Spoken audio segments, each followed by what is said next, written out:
संभाजीनगर शहरात भर रस्त्यात महिलांच्या मंगळसूत्र हिसकवण्याचे प्रमाण वाढले।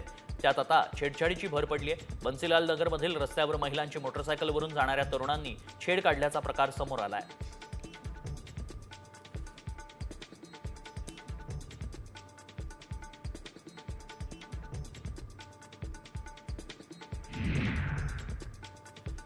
छत्रपती संभाजीनगर जिल्ह्यातील खुलताबादमध्ये कडेकोट बंदोबस्त ठेवण्यात आला। खुलताबादमध्ये 600 पोलीस कर्मचारी तैनात करण्यात आले। हनुमान जयंतीनिमित्त छत्रपती संभाजीनगर जिल्ह्यातील भद्रा मारुतीच्या दर्शनासाठी लाखो भाविकांची गर्दी होण्याची शक्यता आहे। त्या पार्श्वभूमीवर पोलीस अलर्ट मोडवर आहेत।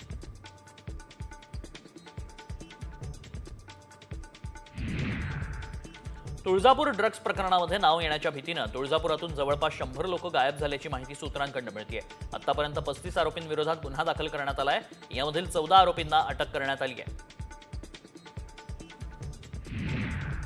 लातूर शहरात पोलिसांनी 28 कॅफे शॉपवर कारवाई केली आहे। कॅफे शॉप मालकांनी बंदिस्त कंपार्टमेंट तयार करीत असल्याचं निदर्शनास आल्यानं पोलीस छापा टाकलाय।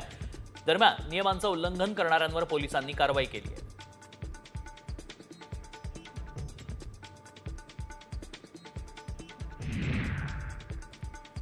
परभणीमध्ये उष्माघाताच्या रुग्णांसाठी प्रशासन सज्ज झालंय। रुग्णांसाठी महानगरपालिकेनं शहराच्या विविध भागांमध्ये रुग्णवाहिका आणि औषधांसह जलद प्रतिसाद पथकं तयार करण्यात आली आहेत। दरम्यान लक्षणं जाणवल्यास तात्काळ उपचार घेण्याचं आवाहन आयुक्तांनी केलंय।